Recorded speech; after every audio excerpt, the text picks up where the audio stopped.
Hey, how's it going, everybody? Sweet 16 time. I'm Scott Spreitzer. He's Tony George. We are DocSports.com, and we are going to talk about 4 games for Thursday and Friday in just a moment. I just wanted to let everybody know that at the top of that screen, you see that get a free $60 account.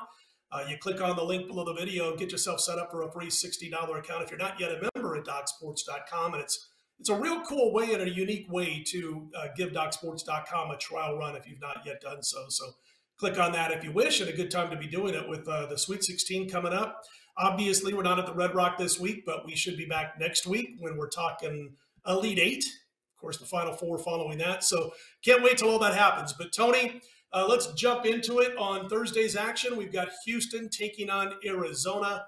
The Wildcats basically 2-point favorite. That total's been right around 145, give or take, for most of the time since it opened. I think the biggest concern here, if you're an Arizona backer, and as you know, my best bracket that I've got going has Arizona playing for the national title. So for the bracket reason, I need Arizona here. But if you're an Arizona fan or backer, I think the biggest worry, Tony, is that you got a team that plays up-tempo basketball, and they do it very well. But when you're going up against a team that is equal to what you have as far as your athleticism, talent, for the most part, Arizona a little bit more talented on an individual basis, but as a team, great coaching out of Houston. If they're a team that likes to junk it up and slow it down, and they're going up against a team that wants to play up tempo, a lot of times, not saying it's going to happen here, but a lot of times, those teams that like to junk it up have the advantage. Your thoughts? Yeah, it's interesting, Arizona, I was looking at this, these scores, their last 8 games, 85, 87, 84, 82, 84, 89, 81, 91. They had a 69-point game against Colorado on the road where they stunk it up.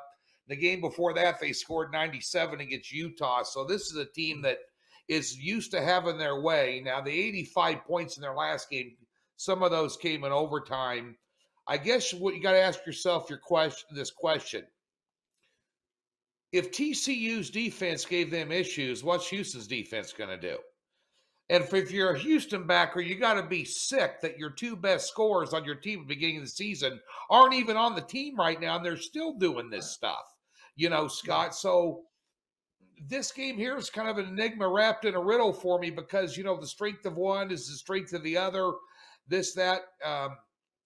I would say they are equal in athleticism to what TCU gave them. Would you agree with that in terms of their defense and how they get after it and they really man up on you?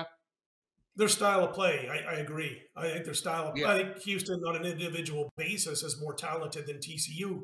Again, individually speaking, as a team, they're going to attempt to do what TCU did.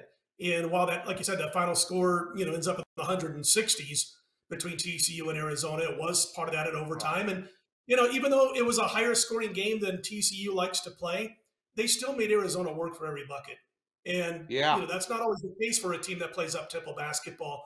And I'm watching this Houston team. They held, UAB and Illinois to a combined 11 of 44 from the three-point line. And really, so far, the only place that this team struggles on a consistent basis is at the free throw line. And they allow too many free throws also. They commit a lot of fouls. So, I was doing a show the other day, Tony, and I wanted your thoughts on this, but I want to see what the whistles are doing. I want to see what the referees, the officials are doing in this game, because if they're letting them play, advantage Houston. If they're blowing quick whistles and calling fouls that are, 50-50 and really you could easily let it go on and not make a call, then it favors Arizona. And the reason I say that is because Houston does get in trouble with fouling at one end of the floor because they play such an in-your-shirt intense brand of defense.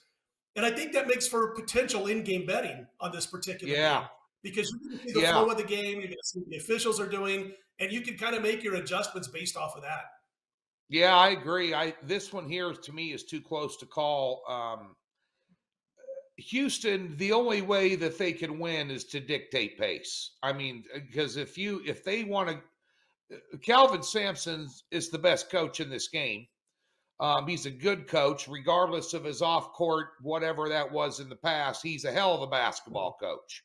Let's just call a spade a spade. But at the end of the day, I honestly think that it's one of these halftime line games. This one here is. I want to see what they're doing because one thing about Sure. Houston, they're thin on the bench. Their talent drops off dramatically. Arizona's doesn't that much. They still got a lot of Billers recruits on that team that were, all 4 stars and this, that, and the other here. But this might be a game you want if they're letting them play. And it's still, I'd say it's going to be Arizona's ball game. But if they're not letting them play, then it probably is a little bit of Houston's game in terms of. But you got to worry about those fouls. If you got 3 Houston starters with 3 fouls going into halftime, Scott, you're not going to be wanting to put your money on Houston in the second half because Arizona's going to attack those guys with the ball and make them foul them to get them out of the game. That would be my game plan if I was coaching here. I think the 145 actually is about right. I think that's a pretty sharp total on that one, Scott. I don't know what, from your perspective, what you're thinking there. Yeah, and they're basically saying Arizona 73 to 71, 74 to 72 in that range. And I can certainly see, Houston, again, like TCU, control of the tempo for a good chunk of this game, and it still ends up in the 70s and the high 70s. Yeah. It's the matter of making U of A work for those shots. If they make them, they make them if you're the Houston Cougars. So I think that total's, pretty solid where it sits. Again, I think, like we just said, in game or halftime, it's not a bad way to go on this particular basketball game. Tony, I want to talk about Texas Tech and Duke also on Thursday, where, Tech has been a 1-point favorite for the most part. That total's been in the mid 130s, around 136 or so. Listen, that first game for Tech against Montana State, they did in Arizona. They scored in the 90s. Okay, that's an outlier. We don't take too much of that particular game. They almost blew it against Notre Dame. They did close on a 10-1 run to be able to wrap up that basketball game against the Irish. The thing about Texas Tech when they struggle is they can be a little bit loose with the handling of the rock. And they got to worry about turnovers. The one thing about Duke, they're outstanding in every metric, every key metric, except forcing turnovers. It's not a bad deal for Texas Tech to go up against a team that doesn't force turnovers, Tony. Yeah, and you got to look at the one glaring statistic here. Yeah, Duke scoring. I think I look at the last 5 game metrics more so than the entire season. We want to know, as you and I both do right here, right now, kind of most recent. Same thing when you're handicapping the NBA or Major League Baseball or any of these daily. This is kind of daily sport right now. Since the conference tournaments, it's every other day or daily. So you want to look at those last 3 to 5 games and kind of see where teams are at here. And, Duke's scoring 10 points per game more, but the glaring statistic to me is 2 things. Even though they're scoring 10 points per game more, their shooting percentages are better than Duke's. And they're scoring 10 points less a game. I mean, they're shooting, 48% from the floor and 38% from 3-point range is nothing to sneeze at. Especially when your defense is only allowing 57. I think this might be Krzyzewski's last game, Scott.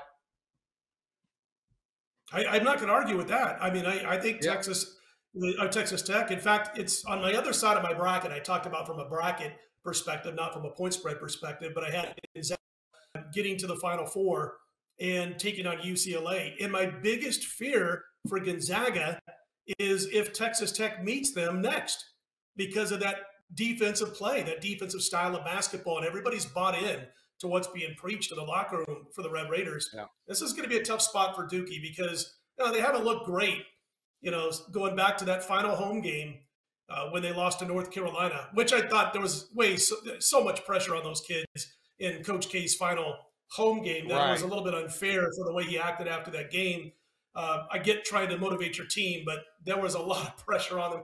And they haven't really been the same. I know they ended up losing to Virginia Tech, had a chance to win the championship of the tournament. But I don't know, we'll see. I think Texas Tech is going to throw an awful lot of wrenches into that Duke system, and it's going to be interesting to see if Duke can overcome. I want to talk on Friday, UCLA, the Bruins on Friday. And I'm looking for my current line here as I speak with the Bruins. Maybe you got it in front of you. There it is. It's UCLA basically laying 2.5 for the most part, that total in the low 140s. And when I look at this contest, I'm thinking, boy, North Carolina, I know they've done well of late. I'm going to throw something at you and see if you think that 2.5 is short. And again, if you don't, that's fine. But I was going to say Carolina, they were 18-8, 26 games in. They go on this 8-1 run now. Out of those wins, those 8 wins, just 3 of them have come against teams that are power rated higher than 58th in the country. Just 3 of those 8 Yeah. wins. The win against Virginia Tech in February, the win against Duke in the regular season finale, the win over Baylor, which was impressive for a good chunk of the game until the closing minutes. Those were the Right. 3 wins. Impressive wins against teams of the top 58. Other than that, those other 5 wins came against teams, that we don't give a whole lot to. We don't want to blow them by the wayside and say the Heels don't deserve some credit, but that's the bottom line. This line is high as UCLA 4. It's been as low as UCLA 1.5. Of course, if Doc Hiz can go, it's a different line. Your thoughts on North Carolina, UCLA?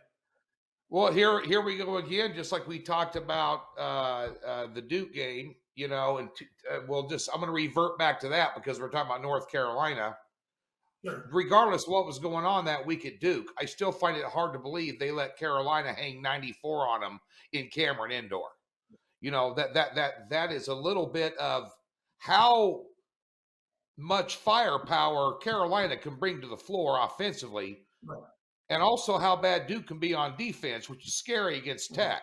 So, these two kind of play into each other here. And again, we have another scenario here, Scott. North Carolina, their last 5 games, 80 points per game. UCLA only 69. But UCLA, again, better field goal percentage, better three-point percentage. And by the way, they're hitting 81% of their free throws their last 5 games. And in tight ball games, that is a huge deal. I know you and I, Thursday, Friday, Saturday, and Sunday, we're on the edge of our seats watching teams shoot frickin' free throws. Going, oh my God, how'd you miss another front end of a 101? What are you doing to me? How about Gonzaga? The Gonzaga second round game, they start, I think it was 6 for 17. Yeah. A team that just, they end up winning by 4. If they hit 72% of their free throws, Right. which isn't asking a whole lot from that team, they covered that spread the other day. Anyway, Right. didn't interrupt you. I think I'm with you. I've got UCLA in the Final Four in my bracket, which plays into this. I take the 2. My advice on this game, if you like, North Carolina, I think they're going to put up 90 here. Go ahead and take them. Take the 2.5. I think the smart money is going to be on UCLA and the smart money. And I said it last week in the Red Rock video. I'll say it again, Scott. I'm going to lay the minus 140, take the 2.5 out of it. And I'd lean UCLA in here. And might be a little bit lower scoring than people think it is too. And I also think if you're going to take UCLA on the money line, do it now. Because if Jacquez gets upgraded to probable and he's looking good, I think you're going to pay a higher price for UCLA. You think dude, that I don't care if he's got a bone sticking out of it. He's going to be like a Roger Clemens in the World Series, bleeding through his sock. He's going to play. Oh, they say questionable, Tony, but I agree. I bet you there's about a 99.9% chance. The only way he doesn't play is he misses the bus to the arena and can't find Uber. This guy's gone. That's right. Anyway, Iowa State at Miami is the other game we wanted to talk about on Friday. Interesting matchup. A lot of people didn't have either one of these two teams getting here. Some had Miami as a sleeper. And a few, I got to admit, a few did have Iowa State. But for the most part, this wasn't the matchup people were expecting in this particular bracket or region. Here's the thing about Iowa State. TJ Otzelberger, he coached here at UNLV for a couple of years and then took the job at Ames, Iowa when it was offered. He fits Ames, Iowa. He fits that style, the Big 12, all that kind of stuff to a T. He wasn't a good fit in Las Vegas, and that's not his fault. He's a defensive-minded coach. You got to play nasty, intense defense. You got to get in people's shirts. And if you don't, you're not going to be a part of the team. Now, offensively, Iowa State stinks. I was doing a show with our friend Chuck Esposito on Monday. I was doing it from a radio studio in Las Vegas, and he started laughing at me because I think I thought of every way to describe Iowa State's defense in a non-politically correct way or offense. And Chuck was laughing. He goes, "Man, you don't think about PC at all, do you?" And I go, "The only PC on my mind is if I like or don't like Providence College. Other than that, Iowa State stinks on ice on offense. They've got nobody they can really rely on offensively, but they're so darn good on defense. They made, 35% of their shots so far in the dance. That's it. But they held LSU, they held Wisconsin to a combined 31 of 93, including 6 of 41 three-pointers. Wisconsin doesn't turn the ball over, yet they had only 7 assists and 17 turnovers against the Cyclones. They get you out of your comfort zone. If Miami, under a very good coach, Larinaga, Tony, can't figure that defense out, then Iowa State advances. It'll be as simple as that. Well, I'm not surprised that Miami's here. I'm surprised that Iowa State's here. I'm shocked that St. Peter's is in it, but St. Peter's fits the Cinderella story. There's one 13, 14, or 15, even a 12 many years that goes all the way to the Elite Eight, sometimes the Final Four. So there's always Cinderella somewhere. But I would say runner-up for Cinderella in my mind is Iowa State. Sure. With that offense, they scored 36 points at home in their season finale, ladies and gentlemen. Right. The next game they only allowed 52 or something, but it was Oklahoma State, I think, if I'm not mistaken. Maybe it was Texas Tech. But you cannot.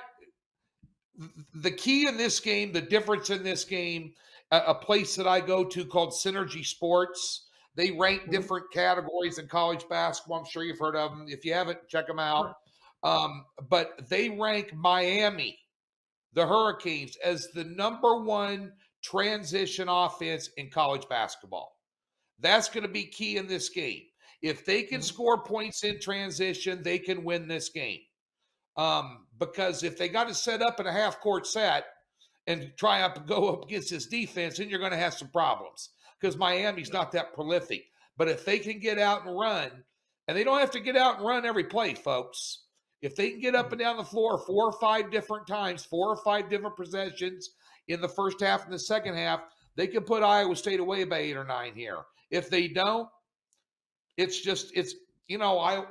one of them games is just going to be right down to the wire, and guy with the ball last wins. That's what Iowa State wants. I think Miami's coached well enough to know if we can get the ball, turnover, rebound, out, 4 or 5, 6 feet away from the basket. I want Flyers go down the floor, get the ball down the floor.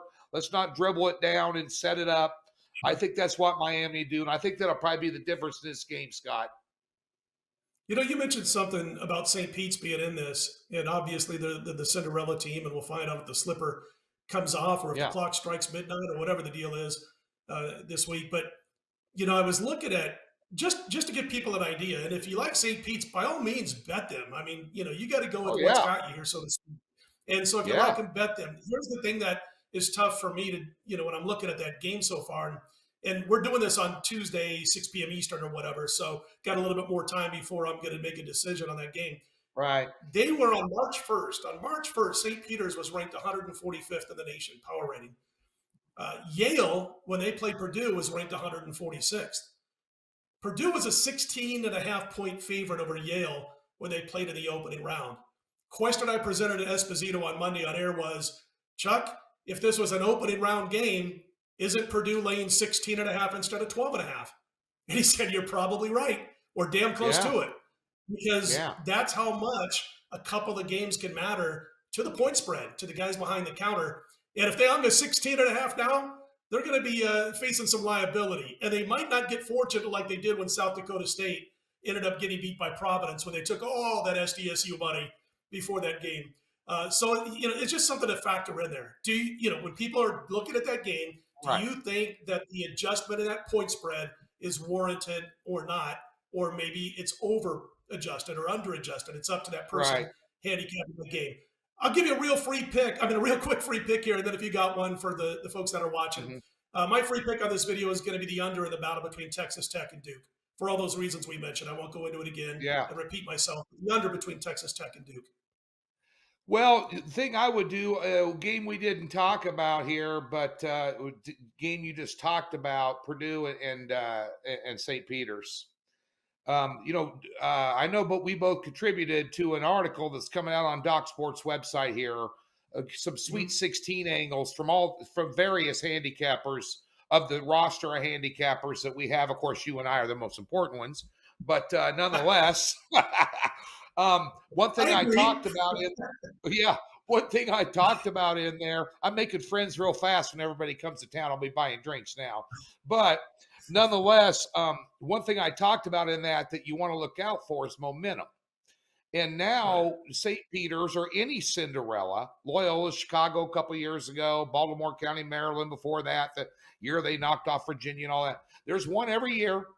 But sometimes when you go home and take 3 or 4 days off, then re-travel and go someplace else, it's a reset that takes away a lot of that momentum.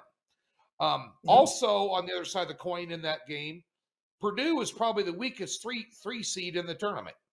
And by the way, the Big Ten hasn't fared that well, folks, in the tournament. Now, Michigan is doing another miracle in March Michigan run again. And so, to no one's surprise, there they are. Half the people in the world even think they should have been in the damn tournament, but here they are. But I think really in this game, I think maybe the spotlight, maybe the stage is going to be a little too big this time around for the Cinderella Sure. team. But what I would do, I would play the first half line of Purdue. It's going to take them a while to get their sea legs underneath them on a big stage against a really good basketball team. And I think, cut that in half and get that around 6.5, 7. I could easily see Purdue having a 10-point lead in this ball game at halftime. Now, second half, we've seen it the entire tournament. Guys get a big lead, get complacent or whatever, and teams come back like you talked about the Baylor game, with Mhm. North Carolina. It happens. But I think Purdue might get out early. I'd play Purdue first half life, my free pick here. Well, good stuff. And, to follow up on what you're saying, we've been seeing that a good chunk of this year, especially once we got into conference play of teams having double Yeah, digit leads. And next thing you know, it's a 2 point game with 2 minutes to go. It's like NBA like sometimes this year when right. it got to conference play. And a real quick note, I think something you hit on that is very important when you're looking at backing, teams that aren't supposed to be here, so to speak, is that now you've had 4 days to prepare. Yeah, And when they played Murray State, they were still, of course, jacked up. They hadn't got home. They're feeling it. yep, They're feeling good. They're family. They're in the hotel together. They're eating together, all that good stuff. And Murray had 36 to 48 hours to prep. It's not a lot of time. yep, That yep. doesn't mean that they had an unfair, disadvantage because same for St. Right, Pete's. But now you're talking about Matt Painter in Purdue having 3 or 4 days to prep for what right. has been successful for you in the tournament. Just to kind of follow up on what you were saying about that time off can kill momentum for a Cinderella team. Sure. And I agree. So, hey, listen, man, check out all of our plays daily. NBA. Tony's hot in college basketball now. And knock on wood again for you and for me, because the NBA right now is still, we're 30 games over 500 and up Yeah. just under $12,000 for the season, going all the way Wow. back to late October. Killer. And I'm just going to, I'll be candid, Tony. It has been, I've been doing this like you have for many, many years, more than we like to say. But Yeah.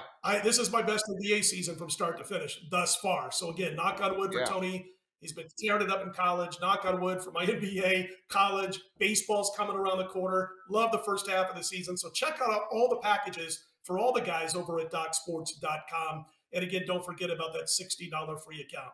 For Tony George, I'm Scott Spreitzer. We are DocSports.com. Let's put them in the win column, everybody.